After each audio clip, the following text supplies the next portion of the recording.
ज्ञानम अमल ज्ञान की शोभित नहीं है यदि वो भक्ति भाव से भरा नहीं है। मानस में राजनीति बिनु, व्यास जी आइए थोड़ा सहयोग कीजिए।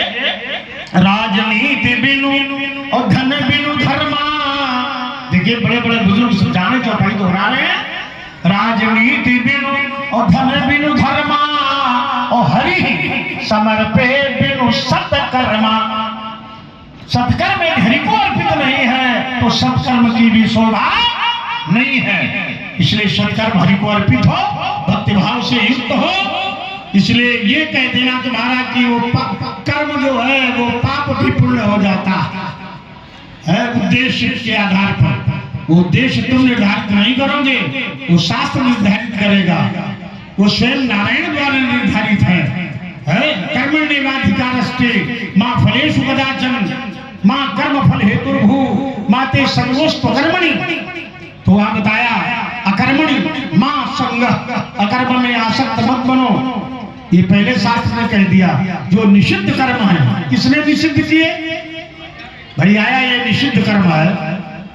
निषिद्ध कर्म करना नहीं चाहिए, शास्त्र का उल्लंघन है। तो कौन निषिद्ध करेगा? शास्त्र। शास्त्रों ने पहले ही निश्चित कर दिया ये करने योग्य है और ये नहीं करने योग्य है। इस कथा में मिल जाएगा विधि निषेधमय, विधि निषेधमय। व्यास जी को बुलाओ तुम्हारी जी। अरे विधि निषेधमय कलिमल हरणी और कर्म कथा रविनंदनी बरनी। ये कर्म की जो कथा है, कर्म की, कर्म पर ही चर्चा चल रही है। कर्म की जो कथा वो विधि निषेधमय है। विधि निषेधमय का अर्थ विधि माने ये करना चाहिए और निषेध माने ये नहीं करना चाहिए। ये कौन निश्चित करता है? शास्त्र है। शास्त्र बताता है विधि निषेधमय कलिमल हरणी कर्म कथा रविनंदनी बरनी। इसलिए इसका निर्धारण शास्त्र करेगा। और प्रत्यक्ष में भी ब्रह्म दृष्टि सम्यक हो। ब्रह्म दृष्टि सम्यक हो। सम्यक ब्रह्म दृष्टि कब होगी? जब आंखों में लगाया जाएगा अंजन अज्ञान तिमिरांधस्य ज्ञानांजन शलाकयः चक्षुरुन्मीलितं येन तस्मै श्री गुरुवे नमः। बढ़िया सुंदर अंजन नेत्रों में लगा लिया गया। गुरुपद रज मृदु मंजुल अंजन नयन अमीय दृग दोष विभंजन। ये अंजन सब नहीं लगा पाते। ये अंजन तीन ही लोग लगाना जानते हैं। जथा सुवंजन अंजिद्रग साधक सिद्ध सुजान कौतुक देखत शैल बन भूतल भूरी निधान। नेत्रों में अंजन लगा लिया, आंखें ठीक हो गई। अब पता चला अपना मुंह देखो, अपना मुखारबिंदु देखो आंखों से तो देख पाओगे। अपना मुख आंखों से देखो, कोई नहीं देख पाएगा तो दर्पण की जरूरत पड़ेगी। दर्पण, और दर्पण गंदा हो मुकुर मलिन नयन विहीना प्रणाम रूप देखे किनि दीना। दर्पण को भी शुद्ध करना। जन मन मंजू मुकुर मन हरणी किए तिलक गुण गण बस करनी। मन मुकुर सुधार है। श्री गुरुपद सरोज भज निज मन मुकुर सुधार। मन को सुधारना है।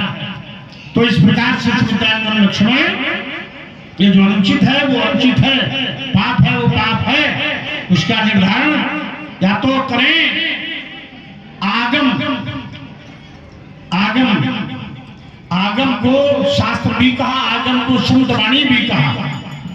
आप वाणी महापुरुषों की वाणी के द्वारा भी प्रमाणित होता है, शास्त्रों द्वारा प्रमाणित होता है। इसलिए धनुष तोड़ना अपराध है। ये मैं कह रहा हूं। मैं कौन हूं? बोले सर्वोच्च अधिकारी इसको प्रमाणित करे। शंकर जी कहीं ना आ जाए तो मैं बड़ा खतरा शंकर जी से। शंकर जी का शिष्य हूं मैं, अधिकार देकर उन्होंने हमको निर्धारित किया है। अब अगली बात सुनो देव सब धनुष समाना अगले क्रम में करेंगे, जिससे अधिक अतिरेक न हो जाए। अपनी बात हम नहीं रोकते हैं, तुम्हारी बात सुनना चाहते हैं। उपस्थित रामीला प्रेमियों, बड़ा ही सुंदर संवाद भगवान भार्गव और शेषावतारी वीर लक्ष्मण जी के मध्य आप लोग श्रवण कर रहे हैं, प्रभावित हुए हैं। राघव ज्वेलर्स अंकित आपके द्वारा 51 प्रत्याशी दोनों के लिए, चाचा महेश चंद्र जी पांडे डीजल वाले आपके द्वारा 51 प्रत्याशी दोनों महापुरुषों को, और आप हैं बड़े भैया विजय कुमार जी अग्निहोत्री मौजी भैया आपके द्वारा 51 प्रत्याशी भगवान भार्गव को और 51 प्रत्याशी शेषावतारी वीर लक्ष्मण को सादर समर्पित है। शुंभा देवी धाम बैठा की ओर से भी 51 प्रत्याशी सादर समर्पित है। और आप हैं बहन उर्मिला देवी वार्ड नंबर 3 सभासद आपके द्वारा भी 51 मुद्राएं शेषावतारी वीर लक्ष्मण को सादर समर्पित है।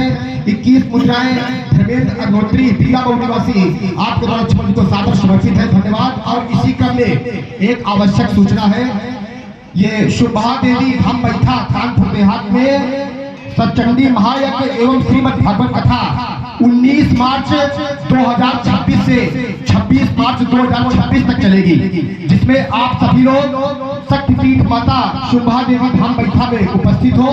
और वहां पर ये विशाल जागरण भी 11वां विशाल जागरण भी होगा, श्रीमद् भागवत कथा विशाल जागरण और यज्ञोपवीत संस्कार भी बच्चों के होंगे।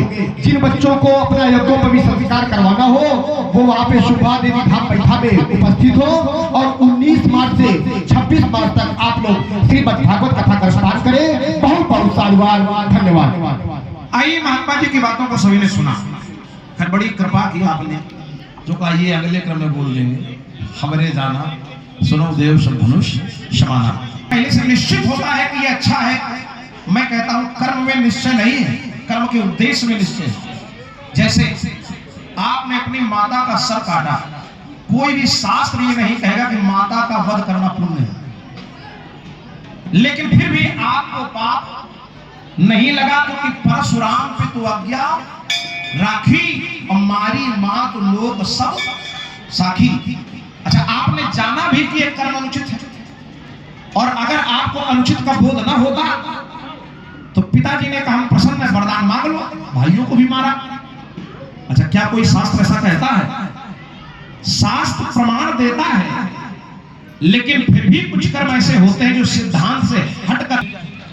लेकिन आपको ये भी डर था कि जीवित हुए के बाद में ये हमें निपटा दे, तो ये भी मांग लिया कि इनको याद ना रहे कि हम ही ने इनको मारा है। अर्थात आपको ये बोध था कि ये कर्म अच्छा नहीं है, लेकिन पिता की आज्ञा के कारण आपको दोष नहीं लगा। एक बात आपने कही, बोले 3 प्रकार के शास्त्र प्रमाण। अच्छा, शास्त्रों का प्रमाण, जब संसार में शास्त्र नहीं थे तब क्या संसार कर्म से शून्य था? वेदांत, सांख्य, योग, न्याय, मीमांसा और वैशेषिक, ये जब 6 तो प्रत्यक्ष किम प्रमाण, ठीक है, आगम अर्थात शास्त्र का प्रमाण, वैदिक प्रमाण। लेकिन अनुमान प्रमाण को क्या सत्य माना जा सकता है? आप धुआं देखकर ये बता सकते हैं कि आग लगी है, लेकिन ये नहीं बता सकते कि आग लगा के कौन भाग गया। विचार कीजिए। तो इसलिए जो अनुमान का प्रमाण है उससे आप केवल एक कारण को जान सकते हैं, लेकिन परम कारण को जान नहीं सकते हैं। और एक बात आपने खड़ाऊ वाली बात कही कि गुरु जी की अगर खड़ाऊ टूट जाए तो पहली बात तो अब ये विचार करना है, गुरु जी के पास खड़ाऊ एक है जोड़ी है कि और है? अगर और है तो पहले गुरु जी को पहने के दो कि गुरु जी आप नंगे पांव न रहे, और फिर ढूंढो अपराधी, ठीक है। और अगर एक ही जोड़ी है तो पहले लाओ गुरु जी के लिए और फिर ढूंढो अपराधी। भाई ये भी तो हो सकता है। आपने कहा कि कोई मर जाए, देखो मरने में भी भेद है। कोई मरता है तो आवश्यक नहीं कि उसका संबंधी उस पर दोष लगाए। विचार करना। और संसार जानता है कोई मरा और मारने वाले ने ही ज्ञान दे दिया, क्योंकि वो उस स्तर का है, इसलिए न उसे दोष लगा और न उसके परिवार वालों ने दोष माना। कैसे सवाल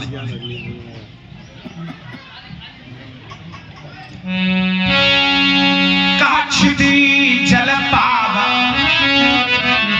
और सभी लोग यात्रा करेंगे मर्यादा में रहकर, क्योंकि नाम लेंगे तो मर्यादा संवाद की नहीं है। क्षिति जल पाव गगने समीरा, पंच रचिते अति अधम शरीरा। और देखो जिसने मारा है वही कह रहा है क्या, प्रकट सो तन सो आगे सोवा, और जीवन नित्य के ही लगे तुम। अब बताओ संसार में क्या कोई न्याय विधान इसकी पुष्टि करेगा कि मारने वाला ये आत्मा का ज्ञान दे? कोई मानेगा? इसलिए न्याय विधान है और उससे भी हटकर कुछ संसार में है, उसे भी हमें समझना पड़ेगा। तीन काल हैं, लेकिन तीन कालों से परे भी कुछ है। तीन गुण हैं, तीन गुणों से परे भी कुछ है।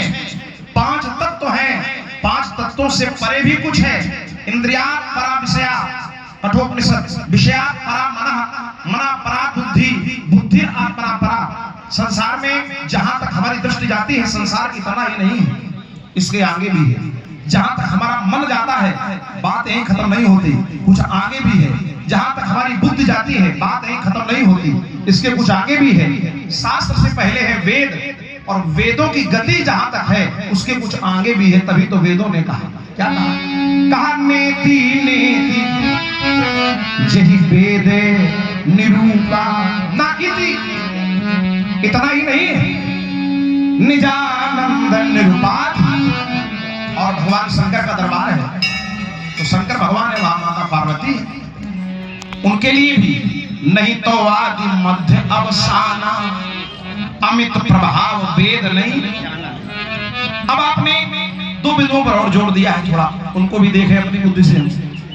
एक भ्रम और एक कर्म। अच्छा, भ्रम किस बात का? और ध्यान से सुनना, महात्मा जी ने कई प्रमाण दिए और अच्छे दिए, प्रमाण सब अच्छे, लेकिन भ्रम है किस बात का? तो कहा रजत सीप मऊ भास जिम। तो चांदी का भ्रम है कि स्थिति का भ्रम? हमारे फिर सुनना, चांदी का भ्रम है कि स्थिति का भ्रम है? चांदी का भ्रम नहीं है, स्थिति का भ्रम है। अर्थात सीप में चांदी भासित हो रही है लेकिन नहीं है। इसका मतलब क्या है? इसका मतलब यह है कि चांदी नाम की कोई वस्तु संसार में है, यहां नहीं। तो स्थिति का भ्रम है, तत्व का भ्रम नहीं है। और दूसरी बात आपने कहा, बोले जैसे रस्सी में सर्प मानस यन्माया वसवत् विश्वमखिलम ब्रह्मा देवासुरा यस्सत्वाद मृक्षयो भात सकलम रज्जो यथा हे ब्रह्मा। तो बोले महाराज जैसे रस्सी पड़ी हो और धुंधलापन हो, अंधेरा हो, तो लगे सर्प पड़ा है, तो आप समझ लीजिए कि ये भ्रम की शुरुआत है। और कहीं रात बिरात जा रहे हो और सर्प पड़ा हो और तुम्हें लगे रस्सी पड़ी है, तो समझ लो भ्रम का अंत। अब इससे ज्यादा भ्रम हो नहीं सकता। और आपने कहा भ्रम न सके को टाय, कोई भ्रम मिटा नहीं सकता, तो मिटाने वाले भी हैं। कैसे हैं? तो कहा जासु कृपा अस भ्रमे मिट जाए, जासु कृपा अस भ्रमे मिट जाए, और गिरिजा सोई कृपाल रघुराई, जासु नाम भ्रम तिमिर पतंगा, सोखे में कहिए विमो प्रसंगा। और एक बात, परमात्मा सत्य है और जो प्रतीति है वो असत है। सांसारिक जो सत्य में असत की प्रतीति जो हो रही है वही माया है भगवान की। न प्रतीयेत चात्मनि तद विद्यात्मनो माया यथा भासो यथा। आभास मिथ्या है, तत्व मिथ्या नहीं। अगर रस्सी में सर्प दिख रहा है बाबा जी, तो इसका मतलब यह है कि आपको गलत जगह सर्प दिख गया, लेकिन सर्प कहीं ना कहीं है, तभी सर्प का भ्रम हुआ। अगर मृग को मृगजल का भ्रम हो रहा है तो उसको गलत जगह पर हो रहा है, लेकिन कहीं ना कहीं जल है, बस इसे समझना होगा। और जहां है उसी से ममता हमें करनी चाहिए, जहां सुख है। जिन सुखों को संसार में हम ढूंढते हैं वो जहां है। एक बात और, आपने कहा मैं घोषणा करता हूं कि अपराध हो गया, और आपने एक बात कही कि हम शंकर जी के चेला शिष्य हैं, प्रतिनिधि हैं। अच्छा, आप के शंकर जी गुरु हैं, तो भैया हमारा कौन चेला है? हमारो तो गुरु है शंकर भगवान। जैसे आपके गुरु तैसे हमार गुरु। तुम त्रिभुवन गुरु वेद बखाना आन जीव पावर का जाना, वंदे बोधमयम नित्यम गुरु शंकर रूपिणम यमास तो ही वक्रो विचंद्र सर्वत्र वंदते। एक चर्चा आई कर्म की। वैसे तो कर्म का फल भोगना ही पड़ता है, अवश्यमेव भोक्तव्यम कृतम कर्म शुभाशुभम। भागवत में कर्म अकर्म विकर्म की चर्चा है। मानस में दो कर्म, शुभ और अशुभ कर्म अनुहारी। तो कहा कृतम कर्म शुभाशुभम सुरई असुरई मनुष्य यक्ष गंधर्व किन्नर, कोई भी हो उसे कर्म का फल भोगना ही पड़ता है। लेकिन अगर भक्त भगवान के पास चला जाए और अभक्त चला जाए तो भगवान सब होकर भी कर्म के फल में भेद कर देते हैं। ये मानस प्रमाण देती है। व्यास जी कैसे? तो कहा यद्यपि समय नहीं राग न रोष, यद्यपि समय नहीं राग न रोष, अल्लाह ही न पाप पुण्य गुण दोष, तदपि करहि सम विषम विहारा, भगत अभगत हृदय अनुसारा। भक्त भक्त देख करके भगवान निर्णय करते हैं। तो यहां भी, और आपका क्रोध है ज्यादा। अगर नदी की धारा तेज और हमें नदी में नहाना है तो पहले में लकड़ी का सहारा लेकर देखेंगे कि देखें पैर रुकेगा कि नहीं। तो पहले संबंध बता दिया गया, हुई केवल एक दास तुम्हारा। अगर संबंध से आपको संतोष हो जाता तो नाम बता दिया जाता। लेकिन जब संबंध से संतोष नहीं हुआ तो मुझे ये लगा कि जिन महात्मा जी ने अपने जीवन में पहले संबंधों को ही प्राथमिकता दी, आज वो संबंध का उल्लंघन कर रहे हैं, तो फिर अब ये नाम बताना उचित नहीं है। इसलिए हुई केवल एक दास। सुमित्रा लक्ष्मण तुमने कहा कि महाराज मारा भी और उपदेश भी दिया। क्षितिजल पावक गगन समीरा पंचरचित अति अधम शरीरा, इसके पहले दंड निर्धारित हुआ, अपराध भी निर्धारित किया मारने वाले ने और दंड भी निर्धारित किया। क्या कहा? अनुज बधू भगिनी सुतनारी और सुनो सठ कन्या समय चारी, इन्हीं कुदृष्टि बिलोके जोई और ताही बधे कछु पाप न हो।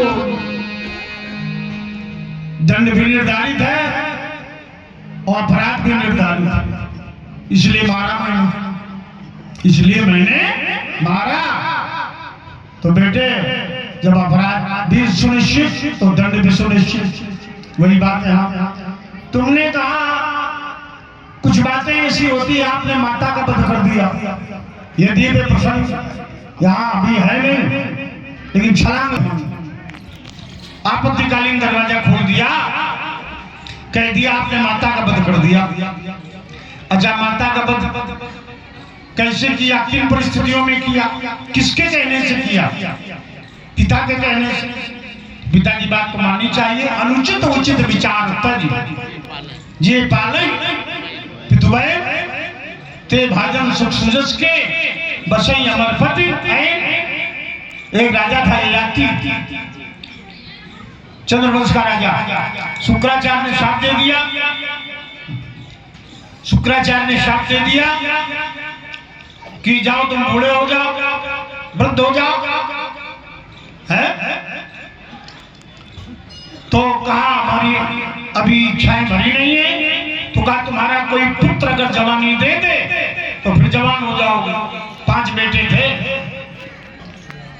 5 बेटे थे। एक तुर्गुश अनुद्रुय पुत्र, 4 पुत्रों ने जवानी वापस नहीं की। छोटे पुत्र ने जवानी दे दी। व्यास जी तनय आती यौवन और पितुआयस अघ सुन भय। पितुआयस पिता की आज्ञा, तो पिता की आज्ञा, उसमें भागवत में वर्णन है, राम संशोधिता पित्रा भ्रातृन मात्रा सावधीत प्रभावज्ञो मुनि सम्यक समाधि तपस्या। पिता ने कहा बेटा परशुराम माता और भ्राताओं का वध कर दो। आगे क्या कहा? प्रभावज्ञो, इस बात को समझना, परशुराम पिता के प्रभाव को जानते थे। समाधि तपस्या, समाधि का भी बल जानते थे, तपस्या का भी बल जानते थे कि ये पुनर्जीवित कर सकते हैं, इसलिए मारा और पुनर्जीवित भी करा दिया। तो क्या कह रहा है? बोले इसलिए मान लिया कि जीवित हो जाए, घटना भूल जाए कि बाद में कहीं हमें न निपटा देंगे। धन्य सही, हमें निपटा दे, बोले इन्होंने कहीं निपटा देंगे, इसलिए हमने जीवित करा दिया, इसलिए हमने कहा भूल जाए। प्रेम हमारा यथावत बना रहे, प्रेम हमारा यथावत बना रहे, जीवित भी करा दिया और कहा घटना भी भूल जाए। इसलिए बेटा शैली अपने स्तर के अनुसार बोलो, ये नहीं कि निपटा कहीं परशुराम को न निपटा दे, ऐसा नहीं है। इसलिए शैली को सुष्ट बनाइए, शैली को शालीन बनाइए। अब बात यह आई शत्रुघ्न लक्ष्मण कर्म, मैंने पहले कह दिया कर्म जो है शास्त्र आज्ञा देगा। बोले जब शास्त्र नहीं थे तब कर्म का फल कौन देता था? जब शास्त्र नहीं थे तो ईश देहि फलदेव विचारी, ईश तो सदैव है, जब सृष्टि नहीं तब भी ईश्वर, जब सृष्टि है तब भी ईश्वर, सृष्टि नहीं रहेगी तब भी ईश्वर। सत्य प्रथम सत्य परम सत्यम, तीनों कालों में सत्य है, तो ईश्वर तो फल देता, ईश देहि फलदेव विचारी। और ईश्वर से ही वेद प्रकट हुए, ईश्वर से ही शास्त्र प्रकट हुए। जब से सृष्टि हुई तब से वेद आए। ये बोले जब शास्त्र नहीं थे, वेद नहीं थे, शास्त्र नहीं थे, ये सदैव शाश्वत है, वेद में ही सब संनिहित है। जो ये अंग है सब वेद में ही है, वेद के ही समाहित है। तो शिवतानंद ने भी बात तुम्हारी अनुचित है कि जब शास्त्र नहीं थे, नारायण तो थे, क्योंकि एक बात ऐसी है कर्म का फल भोगना पड़ता है। कर्म प्रधान विश्व करी राखा, जो जस करे सो तस फल चाखा। लेकिन एक ऐसी स्थिति आती है जब कर्म फल जल जाता, कर्म फल जल जाता ईंधन की तरह। वो कौन स्थिति है? वो है पराभक्ति, योगाग्नि। जोग अग्नि पुनि प्रगट करी, कर्म शुभाशुभ लाई, बुद्धि शिरावे ज्ञान कृतो, ममता मल जरि जाए। जोग अग्नि पुनि प्रकट करी, जब कोई योग की अग्नि प्रकट करे तो कर्म शुभाशुभ लाई, शुभ शुभ कर्म बन जाते हैं। लाई, लाई माने लाई, लाई माने ईंधन। कर्म शुभाशुभ लाई, ईंधन की तरह जल जाते हैं। बुद्धि शिरावे ज्ञान घृत, ममता मल जरि जाए, ममता मल जल जाता है शत्रुघ्न लक्ष्मण। इसलिए शास्त्र सम्मत वेद सम्मत कर्म करना है। बोले महाराज वो अगर सांप मिल जाए, मैंने उल्टा ही बोलो, वहां रज्जु था हे ब्रह्मा का वर्णन किया गया है। इसलिए सम्यक धनुष तोड़ने वाला अपराधी है और उसको दंड देना हमारा कर्तव्य है जब तक लोक व्यवहार होगा। बोले परशुराम जी क्रोध में तो ज्यादा, क्रोध में अधिक, क्रोध में अनुचित लगता। क्रोध तो हमारे ऋषियों ने किया ही है। जब जब कभी अच्छा उपस्थित रामलीला प्रेमियों, बड़ा ही सुंदर संवाद आप सभी श्रवण कर रहे हैं, प्रभावित हुए हैं। भैया आशीष जी शुक्ला बैरी दरियाव निवासी 101 लक्ष्मण भगवान भार्गव को, 101 लक्ष्मण से सावधानी भाई लक्ष्मण जी को और 101 लक्ष्मण प्रभु राम जी को भी सादर समर्पित है। आप हैं श्यामनारायण पांडे शिक्षक, आपके द्वारा 51 मुद्राएं भगवान भार्गव को, 51 मुद्राएं लक्ष्मण जी को और 51 मुद्राएं मर्यादा पुरुषोत्तम प्रभु राम जी को और 51 में कहा द्वास वर्णा संयुजा सखाया समान वृक्षम परसत जाते तयोर्न पिपरा स्वादवत्या नास्तं अन्य अभिचाकशीति। ये संसार वृक्ष है और संसार वृक्ष में दो पक्षी बैठे हैं, ईश्वर और जीव। एक फल खा रहा है, दूसरा देख रहा है। खाने वाला जीव है और दृष्टा ब्रह्म है। भोक्ता भोग्यम प्रवितारुण जगत्वा संसार विटप नमामहे। संसार वृक्ष है, दो पक्षी बैठे हुए हैं उस पर। और अभी उद्घोषक ने कहा महाशिवरात्रि, ओह, और शंकर जी का धनुष टूटा और धनुष तोड़ने वाले पक्ष से तुम बोल रहे हो, तुम्हें ये नहीं मालूम इच्छित फल बिनु शिवय वराधे। बचत के लिए बोला हम भी शंकर के भक्त, शंकर के धनुष तोड़ने वाले के पक्ष से बोल रहे हैं और दंड से बचने के लिए कह रहा हम भी शंकर के शिष्य हैं। बिनु छल विश्वनाथ पद में हूँ और राम भगत कर लक्षण हूँ। राम भक्त वही है, तुम राम भक्त हो लेकिन छल है। विश्वनाथ के चरणों में बिनु छल ने हो, बिनु छल विश्वनाथ पद में हूँ और राम भगत कर लक्षण ये हूँ। लिंग थापित कर विधिवत पूजा और शिव समान प्रिय मोहि न दूजा।